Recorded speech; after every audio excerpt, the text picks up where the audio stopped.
everyone, myself Soumya. I'm a pediatric physiotherapist and one of the contributors for Therapy Zone. In this video, I would like to talk about Crispiani method as movement-based learning for sensory and motor deficit. Crispiani method was developed by an Italian professor, Piero Crispiani, with his team. I would be further talking about different ways movement can be used to help children learn better.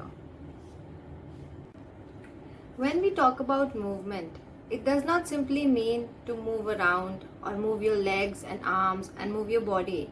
So movement has various aspects to it.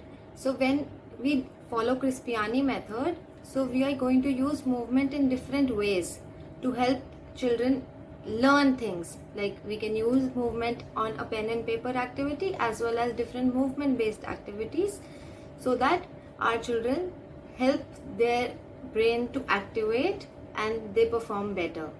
So different therapists can use different activities and modify them as per the need of the child. Graphomotor exercise. As the name says, grapho, visual, motor, movement. So in this activity, we have to include two inputs together. So as you can see on the other window, that we have given a worksheet to a child where the child has been asked to first look at the pattern and then follow using his or her finger, and then the third command is going to be giving them a pencil and telling them to draw that same pattern without stopping.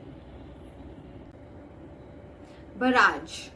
Barrage is another type of graphomotor activity. We are going to give a sequence which is going to be on a sheet of paper, and there are going to be various sequences in a paragraph form or in the whole page. So there we are going to give now a small sequence, and we are going to ask the child to underline only that specific sequence whenever he is going to come across that.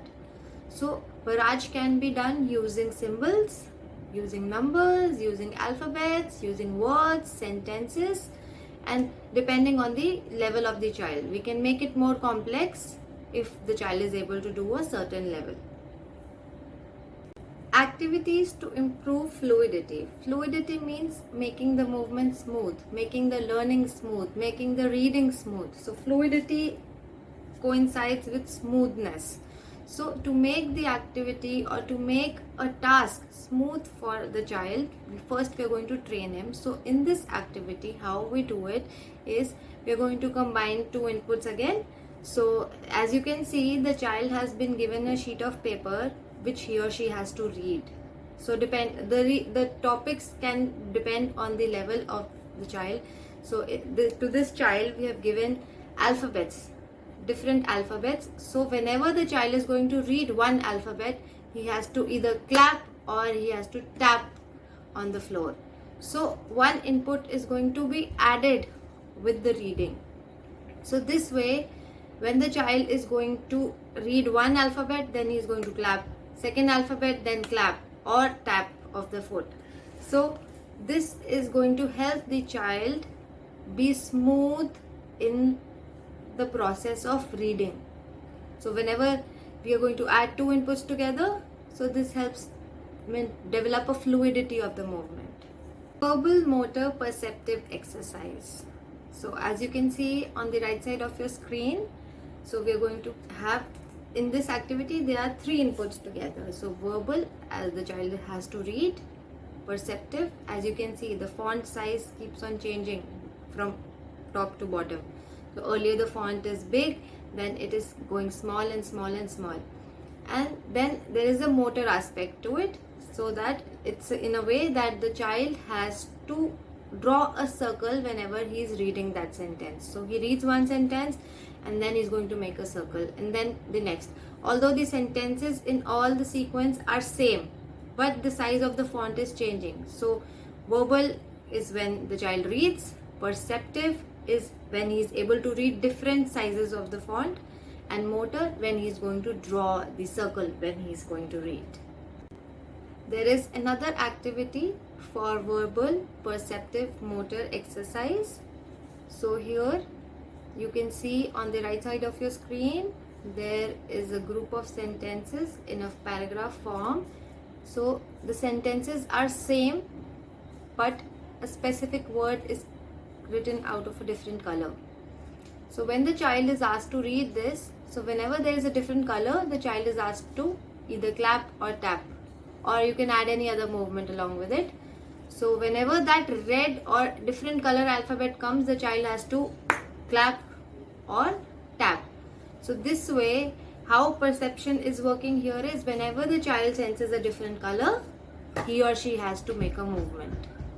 So that is how we are going to focus again on 3 aspects: verbal when the child is reading, motor when he is performing that movement, and perception when he is going to sense that other color. This was a little about the Crispiani method.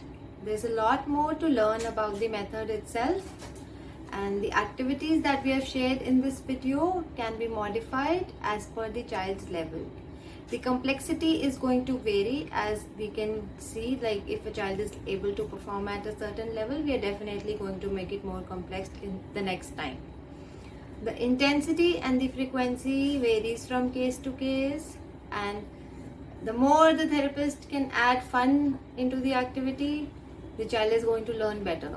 So rather than it being just a very like a boring activity for a child to do, make it more interesting by adding in your inputs, and you can add in as much as you want. You just, the ultimate goal for us is to help the child learn better. So we can make it more interesting, involve the child, plan it with the children so that they can learn better.